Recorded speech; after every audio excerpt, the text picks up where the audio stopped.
Those are the basic statistics. If we looked at the sustainable income level of what it takes to really cover all your family expenses, probably a majority of working families in the major cities in Connecticut and close to a majority of all families with kids in Connecticut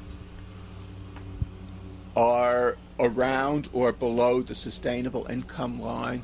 So when we're talking about programs to help families with kids, we're not talking about those people over there. We're not talking about them.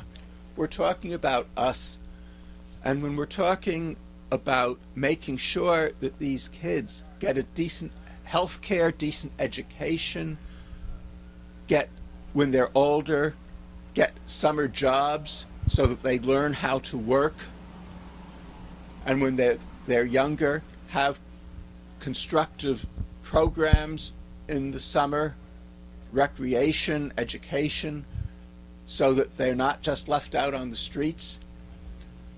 We're talking about the future of the majority of kids in Connecticut. We're talking about the majority of the citizens that we are going to be interacting with in the future. So this isn't just charity for someone else. This is vital for our future.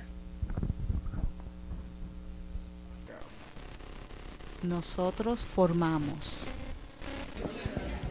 On the fact that we had over 100,000 children in the state who go to bed hungry. We realized that this is an intolerable situation.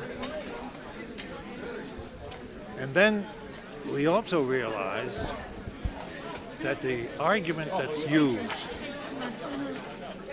in helping children, or as a matter of fact dealing with any social issue, was the fact they didn't have money. In our society, it's very perverted. We have a great deal of money for killing machines, but when it comes for children, it comes for working people, and it comes for health, there's no money. So we began to discuss, how do we answer the question of no money?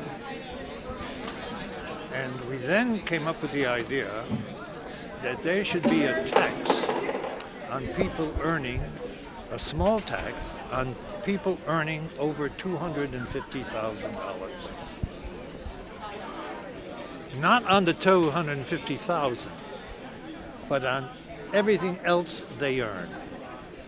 And that would have produced, at that time, $680 million A lot.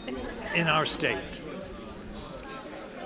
When we started, $680 million would not only have afforded food, clothing, and shelter for these children, but there would have been an excess. And then we said this should not go into the state funds, but should be a separate funding so that they couldn't reach into it and take it away from the children. And so we then said that now we know what the problem is, and you can't blame the children. 2, we have the solution to where the money is. In the state of Connecticut, it is very possible. Those earning over $250,000 won't know the difference. It won't hurt them, won't deprive them of anything. Based on these principles, in 1999, a statewide coalition was formed to work towards the elimination of child poverty in Connecticut. In tonight's caroling campaign was organized by the grassroots group Vecinos Unidos, which stands for United Neighbors. They visited the homes of 2 of the biggest names in the state. First stop, singing outside the home of Richard Huber, chairman and CEO of Aetna. Members of Vecinos Unidos say they started their campaign at Huber's home because he recently pledged $15 million from Aetna for the proposed Adrian's Landing project. It even brought President Clinton to. The group is proposing a 2% income tax hike for Connecticut residents making $200,000 or more, which they say would generate more than $500 million a year. The activists want to create a social investment fund from the proposed income tax hike. They say the money could go toward better job training programs, the creation of living wage jobs, and less expensive child care. And they say their campaign has only just begun. Susan. As a result of all of our collective efforts, in the spring of 2004, the Connecticut State Legislature established the Child Poverty Council. The council is charged with recommending strategies to reduce child poverty to 50% by the year of 2014. The specific charges are: identify and analyze the occurrence of child poverty in the state, analyze the long-term effects and the cost of child poverty to municipalities and the state, conduct an inventory of statewide public and private programs that address child poverty, document the percentage of target population served by such programs, identify and analyze any deficiencies or insufficiencies of such programs, develop procedures and priorities for implementing strategies to achieve a 50% reduction in child poverty, including vocational training, educational opportunities, housing, daycare and after-school programs, healthcare access, treatment programs and services, and also child nutrition. In 2007, the Child Council convened a panel of national experts to advise them. However, a critical factor was missing. First, I would say to the council, and I would talk to them, they call these people experts because they're educated. Actually, we're the experts.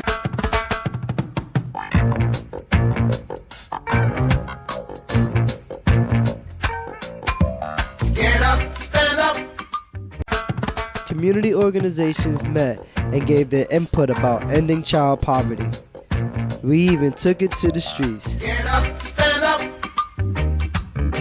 up for your right.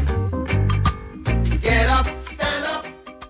We have a high cost of incarceration in this country, which takes away from, in this state rather, that takes away from all the other resources that we could be giving to families to take care of themselves. Can we eliminate child poverty? Yeah, we can. Paper's made out of money. I don't see why there is poverty in the first place. We can make money. Why is there poverty? Pues un trabajo donde me pagaran bueno, sí. Porque como dije, soy mamá soltera y pues es un poquito más difícil y se necesita más el dinero. We even got the commitment from the state and local officials to eliminate child poverty. I'm one Republican who worked very hard for the people of this city and the people of this state. I think the way we will never be able to eliminate child poverty until we can eliminate poverty for the adults. We have to make sure that every adult have a job and have the resources that's necessary that they can provide a proper living condition for every child. We need you to come up there and tell us. Don't let us just say we need to do it. Make us tell you how we're going to do it in your community, because our community is the one with the high poverty rate. Representante Tim O'Brien, demandamos que le imponga impuestos a los ricos. There's a number of different key taxes in the state. The state income tax, everybody knows, obviously. Property tax is the biggest of the taxes, actually larger than the state income tax by a lot. And the sales tax, and then a number of different ones. So if you look at the whole system of taxation in the state together, it's regressive, which means that you pay more out of your income the less you have. And it's unfair. And the fact that we have a system that's designed to create that built-in tax break for people who have a lot of money it's always been wrong and unfair, and has stopped our ability to meet the needs of the state. Right now, when we're running huge deficits, and when there's very real questions about what we cut and how much we cut, it's not fair that those special tax breaks stay in place. And so I think that we need to ask the people who have been given those special breaks, because they happen to have a lot of money, to come to the plate and chip in as much as everybody else does. It's time to share. It's time to share the responsibility for taking care of a decent society.